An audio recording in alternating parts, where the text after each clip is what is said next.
আজ আমরা জানব দ্বিতীয় পর্বের পরম ধাম, সন্ত ও পরম সন্ত, সুরত শব্দযোগ, জাগ্রত, স্বপ্ন ও সুষুপ্তি, দ্রষ্টাদিগের মধ্যে স্তরভেদ, দেবতাগণের মধ্যে বিভিন্নতা এবং সর্বশেষ আজকে জানব চৈতন্যের সর্বব্যাপিত্ব ও স্তর সম্বন্ধে। তো চলুন আজকে আমরা শুরু করি। প্রথমেই গীতায় আছে ব্রহ্ম ভুব নারলোকাহ পুনরাবর্তিনঃ অর্জুন মামু পেত্য তু কৌন্তেয় পুনর্জন্ম না বিদ্যতে। 8 থেকে 16। অর্থাৎ হে অর্জুন, ব্রহ্মলোক হইতেও জীবগণ পুনরায় জন্মগ্রহণ করিয়া থাকে, কিন্তু হে কৌন্তেয়, আমাকে প্রাপ্ত হইলে লোকের পুনর্জন্ম হয় না। তাহলে লয়ের সঙ্গে সঙ্গে তথাকার অধিষ্ঠাত্রী দেবতাদেরও তো লয় হবে। আর আমরা যদি সাধনা দ্বারা পিণ্ড দেশ অতিক্রম করে ব্রহ্মাণ্ডের সহস্র দলে বা তথাকার অন্য কোনো স্তরে পৌঁছতে পারি, তাহলে তথায় আমার না হয় লয়কাল পর্যন্তই থাকব, তারপর আমাদেরও লয় হবে, পুনরায় সৃষ্টির সময় আবার সৃষ্ট হব। কিন্তু গীতার বাক্য যদ্গত্যানাং নিবর্তন্তে তদ্ধাম পরমম মম, 15 থেকে 6। এই বাক্যের সার্থকতা কোথায়? যেখানে গেলে আর ফিরে আসতে হয় না, পরম ধাম। সে পরম ধাম কোথায়? সেই স্থান পূর্ব উক্ত ওই চৈতন্য রাজ্য বা দয়াল দেশ। শ্রীকৃষ্ণের স্থানও এই দয়াল দেশের একটি স্তর। বৈষ্ণবেরা তাকে গোলক বলেন। এই দয়াল দেশে পৌঁছলে আর জন্ম মরণের অধীন থাকতে হয় না। তাই শ্রীকৃষ্ণ বলেছেন, যস্মিনা গতানা নিবর্তন্তি ভূয়াঃ, অর্থাৎ যে পদ প্রাপ্ত হলে আর পুনর্জন্ম হয় না। পূর্বেই বলা হয়েছে যে পিণ্ড দেশের ন্যায় ব্রহ্মাণ্ডেও ও দয়াল দেশে 6টি করে ক্ষুদ্র স্তর আছে। এদের নাম এখানে বলা আবশ্যক বিবেচনা করি না, তবে এখানে এই পর্যন্ত বলা প্রয়োজন যে দয়াল দেশের নিম্ন দিক হতে দ্বিতীয় স্তরের নাম সত্যলোক, এবং এই সত্যলোক পর্যন্ত যাদের গতি হয় তাদের হিন্দি ভাষায় সন্ত বলা হয়। আর শেষ 18 অর্থাৎ অষ্টাদশ স্তর পর্যন্ত যাদের গতি তাদের পরম সন্ত বলে। একমাত্র সন্ত বা পরম সন্ত ভিন্ন সৃষ্টির পূর্ণ স্তরভেদের বিষয় অন্য কেহ অবগত নহেন। তো জানলাম সন্ত, পরম সন্ত। এখন আমরা এই সন্ত শব্দের ব্যবহার আমাদের বাংলাদেশে নাই, তবে কশ্চিৎ কেহ কেহ সাধু সন্ত শব্দ ব্যবহার করেন বটে। কিন্তু সন্ত বলতে কি বোঝায় তা তারা বিশেষভাবে অবগত নন। সাধারণভাবেই সাধু মহাত্মা বলেই জানেন, কিন্তু শুধু সাধু মহাত্মা মহাপুরুষ বললে তিনি কত বড় অর্থাৎ কোন স্তরের তা ঠিক ঠিক বোঝা যায় না। যেমন শুধু বিদ্বান বললে বোঝা যায় না যে তিনি কত বড় বিদ্বান। তিনি আইএ, বিএ কি এমএ বলতে যেমন পরিষ্কারভাবে বোঝা যায়, সন্ত শাস্ত্রে পরিষ্কারভাবে সাধকের স্তরগুলিও দেখানো হয়েছে। পশ্চিম প্রদেশে মহাত্মা কবি গুরু নানক, তুলসী সাহেব, জগজীবন সাহেব, দাদু সাহেব, দরিয়া সাহেব, কেশব সাহেব, চরণ দাসজি, পল্টু সাহেব, স্বামীজি মহারাজ, শিবদয়াল সিং, হুজুর মহারাজ, রায় শালিক রাম বাহাদুর মহারাজ সাহেব, পণ্ডিত ব্রহ্মশঙ্কর মিশ্র এম.এ. ও সরকার সাহেব বাবু কামতা প্রসাদ, এবং মুসলমান দিগের মধ্যে মৌলানা রুম হাফেজ, সারম শাহ ও শামসাদ বরেজ প্রভৃতি গণকে এই শ্রেণীভুক্ত বলে স্বীকার করা হয়েছে, এবং এদের রচিত পুস্তকাবলীকে সন্ত শাস্ত্র বলে। এদের সাধন প্রণালীর নাম সুরাত শব্দযোগ। আজকাল আমাদের এই বাংলাদেশে সুরাত শব্দযোগের সাধন প্রণালী কত পরিমাণে প্রচলন হয়েছে ও হচ্ছে, এখানে এই কথা বলা আবশ্যক যে ইহা একটি সাম্প্রদায়িক মত নয়। এখন আমরা জানছি সুরাত শব্দযোগ ইহা বিশ্বজনীন অর্থাৎ ইউনিভার্সাল মত। কোনো মতের সহিত ইহার বিরোধ নাই, বরং ইহার দ্বারা সমস্ত মতের সার্থকতা বা ফুলফিলমেন্ট হয়। এই সুরাত শব্দযোগের বিষয় ক্রমশ বলব। সৃষ্টির স্থূল সূক্ষ্ম ও কারণ স্তর ভেদ অনুযায়ী সাধকের প্রাপ্তি ও জ্ঞানের যে তারতম্য হয়, এই বিষয়টি দৃষ্টান্ত দ্বারা বোঝাবার চেষ্টা করা যাক। এই স্থূল ও সূক্ষ্ম কারণভেদে আমাদের দেহেও তিনটি অবস্থা দেখতে পাওয়া যায়, যথা জাগ্রত, স্বপ্ন ও সুষুপ্তি। জাগ্রত অবস্থায় স্থূল দেহ ও স্থূল জগতের জ্ঞান আমাদের থাকে এবং তা উপভোগজনিত সুখ দুঃখ আমরা বোধ করি। স্বপ্ন অবস্থাতে জড়দেহ ও জড় জগতের জ্ঞান আমাদের থাকে না। তখন আমরা মনোরাজ্যে বিচরণ করি, মনের দ্বারাই সমস্ত সৃষ্টি করি ও উপভোগ করি। আবার সুষুপ্তি অবস্থায় পূর্বের দুটি অবস্থায় অর্থাৎ জাগ্রত ও স্বপ্ন বিস্মরণ হয়ে যায়। সুখ দুঃখ কিছুই জ্ঞান থাকে না, অথচ একটা শান্তিময় অবস্থাতে থাকি এবং নিদ্রা ভঙ্গের পর বুঝতে পারি যে সুখে ছিলাম, শান্তিতে ছিলাম। সেই অবস্থায় থেকে কিছুই বোঝা যায় না, তার কারণ আমরা যেন সেখানে হারিয়ে যাই। তবে সুখ বা শান্তি ভোগ হওয়া হেতু জাগরণের পরও তার একটা স্মৃতি থাকে, তাই আনন্দ। সেই অবস্থা প্রাপ্ত না হলে মনে কষ্ট অনুভব করি আর বলি ভালো ঘুম হয়নি, শরীর খারাপ হয়েছে ইত্যাদি।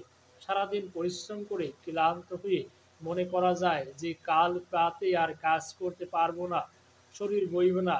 কিন্তু কয়েক ঘন্টা সুনিদ্রার পর দেখি যে দেহেতে যেন নতুন বল এসেছে, দেহ মন সুস্থ, আবার নতুন উৎসাহে কাজে প্রবৃত্ত হই।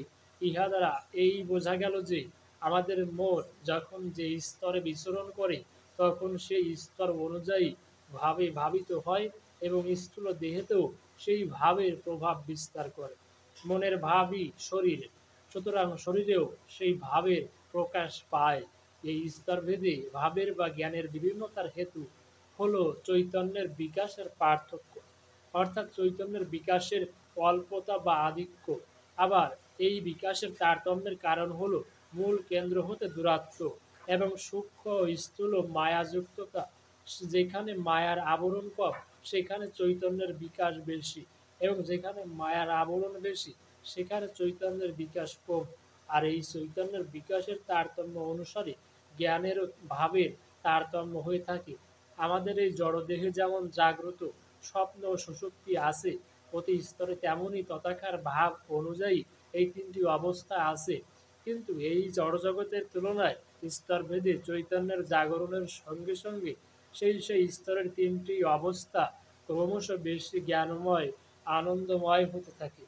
অর্থাৎ যিনি যত উচ্চ স্তরে চৈতন্য রাজ্যের দিকে অগ্রসর হন তিনি তত বেশি জ্ঞান ও আনন্দ লাভ করেন। কিন্তু সাধকের লক্ষ্য অনুযায়ী লক্ষ্যের স্থানে পৌঁছলেই তৃপ্তি ও লয় আসে। সুতরাং সেই স্থানে চরম বলে বোধ হয়। এইরূপে দ্রষ্টাদের মধ্যেও স্তরভেদ হয়েছে। কাজেই সংশাস্ত্র মাত্রেই পূর্ণ সদ্গুরু অনুসন্ধানের কথা বলেছেন। পূর্ণ সদ্গুরু কে? প্রশ্ন। আমরা ক্রমশ সে সম্বন্ধে আলোচনা করব। এই জড়জগতে যেমন ক্ষুদ্র হতে পরপর বৃহত্তর ও বৃহত্তম দেখতে পাওয়া যায়, এর ঊর্ধ্বতন স্তরেও সেইরূপ পার্থক্য আছে। তা সব দিক দিয়ে, অর্থাৎ রূপে, গুণে, শক্তিতে ও স্থায়িত্ব ইত্যাদিতে। তো দেবতাগণের মধ্যে বিভিন্নতা সম্পর্কে জানব। সুতরাং সাধারণ লোকের ধারণা যে সব দেবতা সমান, এই কথা ঠিক নয়। এখানেও যেমন পার্থক্য সেখানেও তেমনই পার্থক্য আছে, এবং এই পার্থক্য অনুযায়ী সাধকের প্রাপ্তির যে তারতম্য হয় তা পরে বিশেষভাবে দেখাচ্ছে। প্রথমে তিনি একা ছিলেন, স্বইচ্ছায় বহু হয়েছেন, তার এক এক ভাব থেকে এক এক সৃষ্টি, এ কথা পূর্বে বলা হয়েছে। ভাব থেকেই রূপ, ভাবের বহুত্ব হেতু রূপেরও বহুত্ব হয়েছে। যেখানে রূপের পার্থক্য দেখা যায় সেখানে ভাবের পার্থক্য আছেই, স্বীকার করতে হবে। আবার যেখানে ভাবের পার্থক্য সেখানে লীলারও পার্থক্য হয়, কারণ লীলা ভাব অনুযায়ী। লীলা আলিঙ্গনে, লা গ্রহণে, অর্থাৎ লীলা একত্রে, অর্থাৎ যিনি যত ঊর্ধ্বতন স্তরবাসী তার আলিঙ্গন গ্রহণ তত প্রশস্ত। সৃষ্টির দিকে দৃষ্টিপাত করলে এগুলি সহজে বোঝা যায়। যেমন উদ্ভিদ থেকে প্রাণীর পার্থক্য, প্রাণীর মধ্যে কীট পতঙ্গ থেকে পশুর পার্থক্য এবং পশু থেকে মানুষের পার্থক্য। আবার এই এক জাতীয় জীবের মধ্যে ব্যক্তিগতভাবে পার্থক্য দেখা যায়। যেমন মানুষের মধ্যে চৈতন্যের বিকাশের তারতম্যবশত পরপর শ্রেষ্ঠ মানব আছে, সকলেই স্বীকার করেন। এইরূপ ঊর্ধ্বতন স্তরেও পার্থক্য আছে। সুতরাং সবগুলি যে এক নয়, এই প্রতিপন্ন হলো। সব দেবতা সমান, যে কোনো নামে ডাকলে তাকেই পাওয়া যায়। কথাগুলি ভাবের কথা, শুনতে ভালোই লাগে, কিন্তু তত্ত্ব তো অনেক প্রভেদ। তত্ত্বে অর্থে তাহাত্ম, অর্থাৎ যা যা দিয়ে তা হয়েছে, এই সমস্তটা জানাকে তত্ত্ব তো জানা বলে। গীতায় আছে, মনুষ্যানাম সহস্রেষু কশ্চিদা যততি সিদ্ধয়ে যত তামপি সিদ্ধা নাম কশ্চিন মাম ব্যক্তি তত্ত্বঃ। এই তত্ত্ব তো জানা শুধু ভাবের কথাই হয় না, অন্তর অভ্যাস দ্বারা এবং অনুভূতির দ্বারা লাভ করতে হয়। অনুভূতি অর্থে অনু প্লাস ভূ ধাতু, হওয়া প্লাস ইক্তি, অর্থাৎ আদর্শের প্রতি একান্ত টানে যখন বোধ শক্তির তীব্রতা বেড়ে গিয়ে যা কিছু সবই সব দিকে অর্থ নিয়ে ধরা দেয়, তাই অনুভূতি বা রিয়েলাইজেশন। অর্থাৎ আদর্শে একান্ত আসক্তি হেতু যখন অন্য পদার্থ ধাক্কা দেয় বা বাধা দিতে আসে, তখনই তাদের সম্বন্ধে যে জ্ঞান হয়, তাই অনুভূতি। সাধারণত চৈতন্যের যে স্তর আছে, লোকে তা লক্ষ্য করে না। চৈতন্য সর্বত্র সমভাবে সর্বব্যাপী এমনই মনে করে, কিন্তু এ কথা একবার চিন্তা করে দেখে না যে সর্বত্র এরূপ হলে কখনোই সৃষ্টিতে এই বৈচিত্র্য হতো না, একই থাকতো। চৈতন্য সর্বব্যাপী এ কথা সত্য, কিন্তু সর্বব্যাপী হলেও তার স্তর আছে। যেমন দীপশিখা, তার সর্বত্র সমান তাপ নয়, তারও অগ্রে মধ্যে ও শীর্ষে তাপের তারতম্য আছে। তাছাড়া একটা আগ গাছের দিকে দৃষ্টিপাত করলে দেখা যায় যে তাতে কতকগুলি পাপ আছে, আর প্রতি পাপেরই রসের তারতম্য আছে। অর্থাৎ এখানে ফাপের কথা বোঝানো হয়েছে। তো আখের যে ফাপ রয়েছে সেটি তো মূল থেকে যত অগ্রভাগের দিকে বিস্তারের দিকে এসেছে, ততই রস ফিকে হয়ে এসেছে। সেইরূপ এই সৃষ্টি মূল থেকে বিস্তারের দিকে, ফ্রম সেন্টার টু সারকামফারেন্স যতই এসেছে, ততই চৈতন্য বিকাশের তারতম্য বা অল্পতা হয়েছে। গীতায় আছে, ঊর্ধ্ব মূলামধ শাখমস্তঃ প্রাহুরব্যয়ম। আমি আবারও যদি বলি, ঊর্ধ্ব মূলামধ শাখম অশ্বথম প্রাহুর ব্যায়াম। অর্থাৎ এই অশ্বত বৃক্ষের মূল ঊর্ধ্বে এবং শাখা নিম্নে। মূল ঊর্ধ্বে অর্থাৎ মস্তকের দিক থেকেই যতই নিম্নের দিকে আসা যায়, ততই চৈতন্যের বিকাশের অল্পতা দেখা যায়। এই কারণে সাধকগণ চরম পরমার্থ লাভের আশায় নিচের দিক অর্থাৎ মূলাধার থেকে আরম্ভ করে যোগ অভ্যাস দ্বারা ক্রমশ ওপরের দিকে মস্তকের দিকে উঠতে চেষ্টা করেছেন। আর যিনি যত বেশি অগ্রসর হয়েছেন, তিনি তত বেশি আনন্দ, জ্ঞান ও প্রেম লাভ করেছেন।